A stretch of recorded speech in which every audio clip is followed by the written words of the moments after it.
Hi guys, welcome to Richard Cabile YouTube channel, and today's video, I will teach you how to enable draw up gesture to make a call in your Oppo A5s mobile phone. And okay guys, but before we start, kindly subscribe to my YouTube channel by pressing the subscribe button and the bell to notify you if I have new videos. Okay guys, let's start. So okay guys, you only have to do is go to setting in your Oppo A5s mobile phone.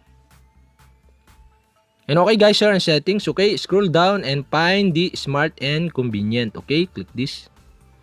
And now here in smart and convenient, okay, go to gestures in motion. And okay guys, here in gesture in motion, okay, you can see the screen of gesture on the top.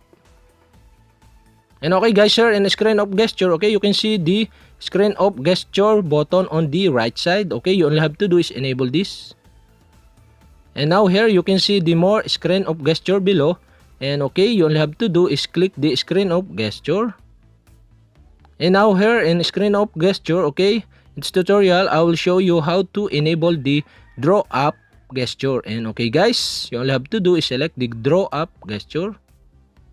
In this tutorial, I will show you how to enable the draw up gesture to make a call in your Oppo A5s mobile phone. And okay guys, you only have to do is select the call.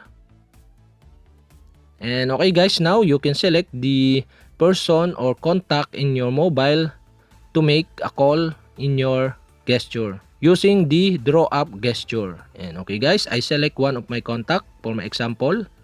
And now here, you can see the screen of gesture, draw up gesture here. And okay guys, okay, we can try it. And okay, we have to turn off the screen. And okay guys, now we can draw up gesture to screen. Okay, and okay guys, after that you need to select the SIM you want to use to make a call. And okay guys, I choose SIM 1 for my example. Okay guys, this is example only. And okay guys, we have successfully enabled the draw up gesture to make a call in your Oppo A5s mobile phone. And okay guys, that's it. And okay guys, if you have a question, kindly comment below. And don't forget to hit the subscribe button and the bell to notify you if I have new videos. Okay guys, thank you for watching.